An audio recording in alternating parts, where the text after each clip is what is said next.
అందరికీ నమస్తే. Welcome to news 360 special debate. నేను మూల శ్రీనివాస్. ఇక ఈరోజు టాపిక్ కొండంత పరువు. మంత్రి కొండ సురేఖ చేసిన కామెంట్స్ ఇప్పుడు తెలంగాణ రాజకీయాల్లో కావచ్చు, అలాగే సినీ వర్గాల్లో ఎంత సంచలనం కలిగించాయో మనకు తెలిసిందే. ఈ నేపథ్యంలో ఇక మరి ఆమె తన వ్యాఖ్యలను వెనక్కి తీసుకుంటానని కూడా చెప్పారు. అయినప్పటికీ కూడా మరి ఆ వివాదం సమసిపోలేదు.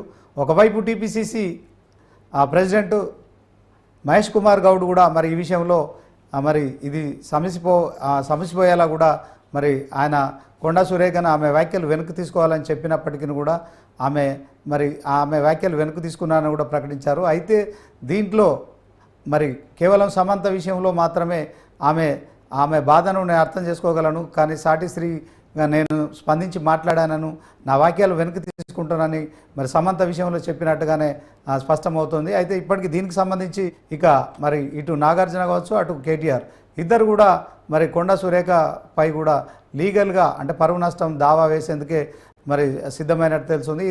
ఈ నేపథ్యంలో ఆమెకు నోటీసులు కూడా పంపించారు. ఈ నోటీసులను అందుకున్నారు కొండా సురేఖ గారు. వాస్తవానికి ఇవాళ మరి నాగార్జున వేసిన ఏదైతే పరువు నష్టం దావాకు సంబంధించిన లీగల్ నోటీస్పై మరి జడ్జిమెంట్ ఉండే, కానీ ఆ జడ్జి లీవ్లో ఉండడం వల్ల మరి అది కొంత పోస్ట్పోన్ అయినట్టు తెలుస్తుంది. ఇక వీరిద్దరు కూడా మరి కొండా సురేఖపై తమ పరువుకు భంగం కలిగించారని కూడా మరి లీగల్గా అప్రోచ్ కావడం కావచ్చు, పరువు నష్టం దావా వేయడం అయితే సంచలనంగా మారింది. ఇదే అంశంలో ఈరోజు స్పెషల్ డిబేట్. ఇక మనతో డిబేట్లో పాల్గొంటున్నారు చిట్టిబాబు గారు, సినిమా రంగానికి సంబంధించిన విశ్లేషకులు, అలాగే విద్యగిరి నారాయణ గారు, బీఆర్ఎస్ పార్టీకి సంబంధించిన నాయకులు, జగదీష్ గారు ఉన్నారు, ఇక మరి అలాగే పాపారావు అనలిస్ట్ గారు ఉన్నారు. అందరికీ నమస్తే అండి. పాపారావు గారు, గుడ్ ఆఫ్టర్నూన్ సార్. నమస్తే అండి. జరుగుతున్న పరిణామాల్ని మనం ఎట్లా చూడొచ్చు సార్? సినిమా ప్రముఖులతో పాటు రాజకీయ నాయకులు కూడా మరి మంత్రి కొండా సురేఖ వ్యాఖ్యలను అయితే తీవ్రంగా ఖండించారు. తాజాగా మరి రకుల్ ప్రీత్ సింగ్ కూడా నాకు ఏ వ్యక్తితో సంబంధం లేదు, నా పేరు వాడుకోవడం మానేయండి అని చెప్పి కూడా ఆమె కూడా ఈరోజు నిన్న సాయంత్రం తాజాగా ట్వీట్ చేయడం కావచ్చు. సో ఈ వివాదం సద్దుమణిగిపోయింది. టీపీసీసీ అధ్యక్షులు మహేష్ కుమార్ గౌడ్ దీన్ని మరి ఫుల్ స్టాప్ పెట్టారనుకున్నాం, కానీ మరి కాంగ్రెస్ పార్టీకి సంబంధించి ఓకే, కానీ ఇప్పుడు బీఆర్ఎస్ పార్టీ వర్కింగ్ ప్రెసిడెంట్ అలాగే మాజీ మంత్రి కేటీఆర్ దీన్ని సీరియస్గా తీసుకున్నారు. పరువుకు భంగం కలిగించారు మంత్రి కొండా సురేఖ, సో నేను లీగల్గా అప్రోచ్ అవుతున్నాను ఆయన చెప్పాడు. అలాగే హీరో నాగార్జున కూడా ఆయన కూడా చెప్పడం అంటే ఆమె మంత్రిగా ఇంకో 4 సంవత్సరాలు ఉంటుంది, కానీ కొత్తగా ఇలాంటి పరువు నష్టం దావా వేసిన కేసుల్లో ఆమె ఎలాంటి మరి ఎదుర్కోబోతుంది చెప్పగలుగుతారా సార్?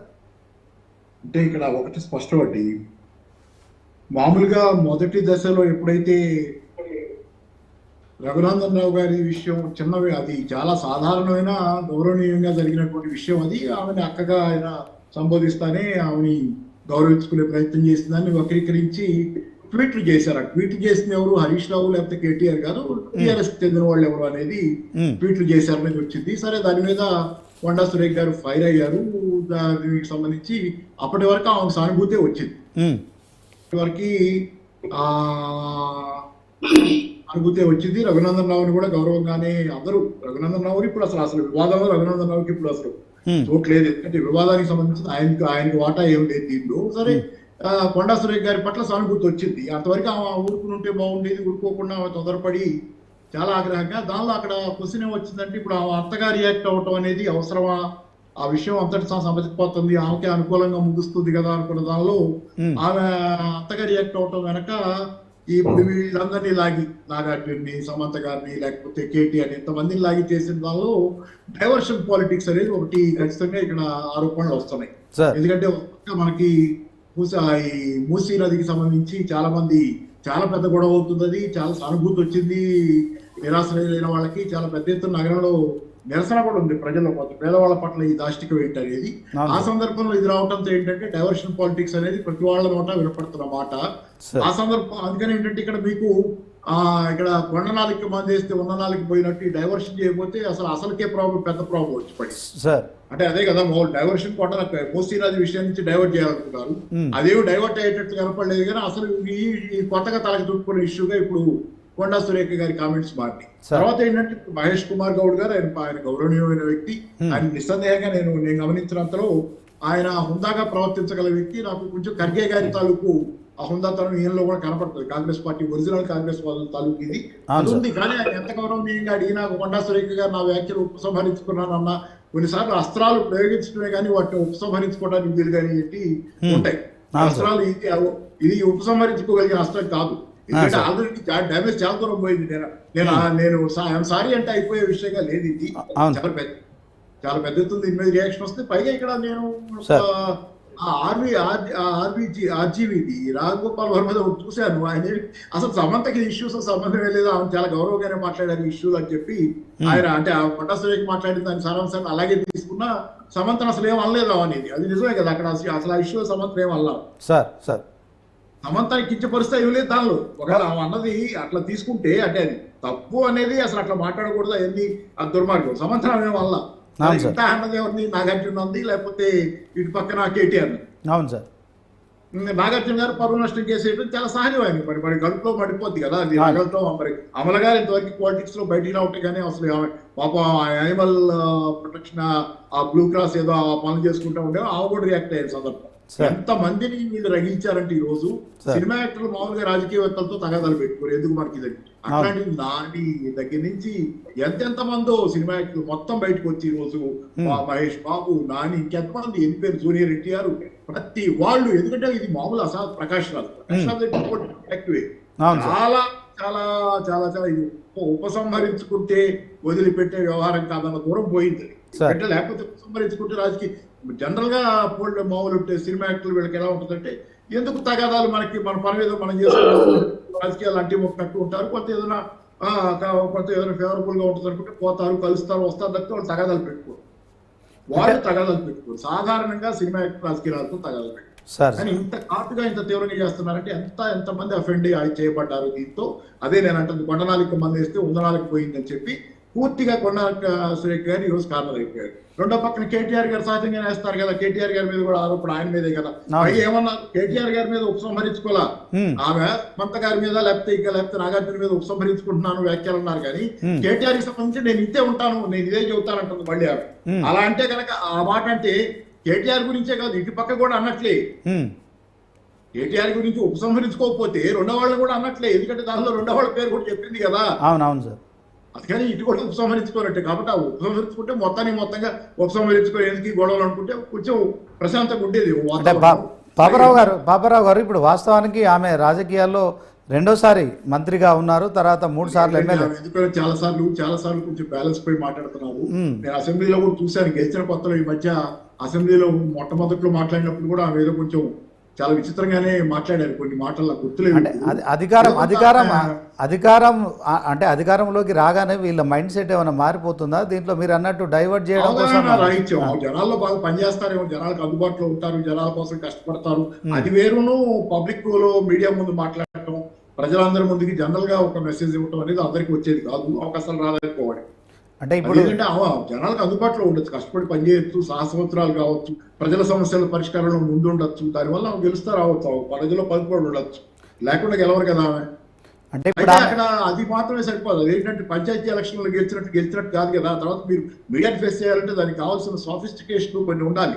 అట్లా ఏం ఆలోచించకుండా వెనక ముందు చూసుకోకుండా దూకుడుగా వెళ్ళిపోయే వ్యవహారం అయితే మరి ఇట్లాంటి చోట ఇట్లాంటి దెబ్బలే తగ్గుతుంది. అంటే మామూలుగా రాజకీయాల్లో ఉండే నేతలంతా కూడా ఇలాంటి కామెంట్స్ అంటే దూకుడుగా కామెంట్ చేయడము ఇదంతా మనం చూస్తున్నాం. చేస్తారు కానీ ఇట్లాంటి ఫస్ట్ టైం ఇట్లాంటి తెలంగాణ రాజకీయాల్లో నేను గత అనేక సంవత్సరాలుగా గమనిస్తున్నాను. నేను కూడా తెలంగాణ రాజకీయాల్లో చాలా తిట్టుకున్నారు, గీతులు తిట్టుకున్నారు. కానీ మరి ఈ స్థాయిలో ఎటో వెళ్ళిపోయి సంబంధం లేని టాపిక్లోకి వెళ్ళిపోయి ఎవరెవరినో లాగి ఏదేదో చేసి అసలు మొత్తం లంకాదహనంలాగా అయిపోయింది. అట్లా అది జరగకుండా ఉండాల్సింది. అంటే ఇప్పుడు సమంత గారి కావచ్చు, అక్కినేని ఫ్యామిలీకి ఆమె కొంత నా వ్యాఖ్యలు వెనక్కి తీసుకుంటా అని చెప్పారు. ఎట్ ద సేమ్ టైం అందులో కాదు, ఇప్పుడు పబ్లిక్ లోకి వెళ్ళిపోయింది, దేశవ్యాప్తంగా స్ప్రెడ్ అయింది ఇదంతా. పరువు నష్టం రావాలి. ఇప్పుడు కోర్టు వాళ్ళు దే వాంట్ రెట్రిబ్యూషన్. అంటే వాళ్ళకి డబ్బులు కూడా కాకపోవచ్చు. నాగార్జునకి కేటీఆర్ కి డబ్బులు ఇష్యూ ఎందుకో అవుతుంది, డబ్బులు ఇష్యూ కాదు, పరువు నష్టం కావా క్రిమినల్ కేసు అని కూడా చెబుతున్నారు కదా వాళ్ళు. అంటే అమల గారు కూడా స్పందించారు దీంట్లో. ఆమె ట్వీట్ చేశారు. రాహుల్ గాంధీ గారు కూడా ఈ విషయం చూడాలి కొంచెం అని చెప్పడం కావచ్చు. ఇది అంటే మామూలుగా ట్వీట్ చేశారు. మరి అంతే కదా, ఇక్కడ ఆంధ్ర రాజకీయ తెలంగాణ రాజకీయాల్లో జరుగుతున్న పరిణామాలు అనేక పరిణామాలు ఎలా ఉన్నాయంటే అసలు రాహుల్ గాంధీకి తెలిసే జరుగుతున్నాయా చేస్తేది. ఈ హైడ్రా విషయంలో నేను కూడా మొదటి సమర్థించాను. హైడ్రా ఒరిజినల్ గా కోర్టు కూడా హైడ్రాను సమర్థించింది కదా. కోర్టు హైడ్రా కాన్సెప్ట్ మంచిదే, హైడ్రా కాన్సెప్ట్ మంచిదే, చేస్తున్న విధానం ఏంటి? హైడ్రా అనే కాన్సెప్ట్ అందరం సంతోషించేది సార్. పెద్ద మనుషులు ఎవరైతే ఆక్రమించుకుని దొంగలు దొరలు అంతా కలిసి ఆక్రమించుకున్నాయి పడగొట్టండి, సంతోషిస్తాం, జనం జెండా ఎగరేస్తారు సంతోషంగా. అది కావాలి. ఇప్పుడు మామూలు పేద జనాలు కన్నీళ్లు పెట్టుకునే పరిస్థితి తెచ్చి వాళ్ళకి ప్రత్యామ్నాయం చూపించి వాళ్ళని తర్వాత ఇల్లు తీసేయండి. ఎవరు కాదండి, మీ ఇష్టానుసారం ఇల్లు పడగొడితే వాళ్ళు ప్లాట్ఫామ్ మీద బతుకుతుంది ఏంటి సార్? అది ప్రస్తుతం కొండా సురేఖ గారు ప్రస్తుతం మంత్రిగా ఉన్నారు సార్. ఈ వీళ్ళు వేసిన ఏదైతే డిఫార్మేషన్ ఉందో అది కొన్ని సంవత్సరాలు జరిగే పరిస్థితి ఉంటుంది. దీని మీద జడ్జిమెంట్ వచ్చే చూద్దాము, కొన్ని సంవత్సరాలు జరుగుద్దో ఎట్లా తేలుద్దో ఇప్పుడు చెప్పలేం. కానీ కొన్ని పర్ష్యూ చేసేదాన్ని బట్టి ఉంటుంది, కొంత వాయిదాలు బట్టి ఇట్లాంటి లాయర్లు సీరియస్ గా వాళ్ళు కేసు వేసుకుంటారు. కానీ రాజకీయ నాయకులకి నిత్యం రేపొద్దు ఇంకేదో సమస్య వస్తుంది దాని మీదకి పోతారు. నాగార్జున గారు ఏమైనా పర్ష్యూ చేయగలలేవు, కానీ కేటీఆర్ గారు దీన్ని పర్ష్యూ చేయాలంటే రోజు ఓపికగా దీన్ని ఎందుకు పర్ష్యూ చేస్తారనేది నా డౌట్. ఎందుకంటే ఆయన సమస్యలు ఆయనకి 1,000,000 రోజు ప్రజల ఇష్యూస్ వస్తుంటాయి. రేపు ఎన్నో ఇష్యూస్ వాళ్ళ దానిలో ఉండి అది జనరల్గా ఏంటంటే నాగార్జున గారి కంటే తీరిగ్గా ఉన్నారని నేను అంటల్లా. ఆయన కొంత ఏంటంటే కొంత ఈ రోజువారీ జనాల ఇంటరాక్షన్ వ్యవహారం కాదు కాబట్టి ఆయన కేసును సీరియస్ గా తీసుకుని పర్ష్యూ చేస్తే చేయొచ్చు. కానీ నేను అనుకోవటం ఇటు ఏ పార్టీ అయితే కేసు వేసిందో ఆ పార్టీ సీరియస్ గా దాన్ని పర్ష్యూ చేయకపోతే కోర్టు కూడా ఏముంటుంది మోటివేషన్ దాన్ని పరిష్కారం చేయడం విషయంలో. అంటే కొండా సురేఖ గారు లాయర్లు దాన్ని ప్రొసీడ్ చేస్తుంటే ఉంటుంది కోర్టు కూడా మోటివేషన్. ఓకే సార్, ఇప్పుడు మంత్రిగా ఉన్న కొండా సురేఖ గారు నా వ్యాఖ్యలను నేను వెనక్కి తీసుకుంటున్నానని చెప్తే సరిపోయేది సార్, అంతే కదా? మరొకసారి కూడా కేటీఆర్ విషయంలో సరిపోదు. నేను చెబుతున్నది కేటీఆర్ విషయంలో తగ్గేదిలే అనడంతోనే మళ్ళొకసారి మొదలైంది. కొన్ని అస్త్రాలు మీరు ప్రయోగించగలరు కానీ ఉపసంహరించుకోలేదు, ఎందుకంటే ఆ డ్యామేజ్ అంత జరిగింది. కొన్ని మాటలు ఏదో ఉత్తుగా పర్సనల్ గా తిప్పుకున్న మాటలు, కానీ ఎంత ఎంత ఎంత డ్యామేజ్ అండి, ఎంత మాటలు ఈ మాటలు, ఎట్లాంటి మాటలు ఆ మాటలు ఆలోచిస్తే అసలు మాట్లాడటానికి కూడా ఇబ్బందికరంగా ఉంది. అట్లా మాట్లాడతారు ఎవరైనా? అట్లా మాట్లాడతారు ఎవరైనా? మీరు ఒకసారి చెప్పండి. ఇక్కడ ఆమె చేసిన కామెంట్స్ సార్, ఆమె చేసిన కామెంట్స్ విషయంలో నా వ్యాఖ్యలు నేను వెనక్కి తీసుకుంటున్నాను. మీరు ఒక రాయేసి అర్థాలు పాల్గొట్టిన తర్వాత నేను ఇంకా రాయేసిన దానికి క్షమించండి అంటే ఆ పని అర్థం గురించి, పరువు గురించి. Thank you sir. పాపారావు గారు ఒకసారి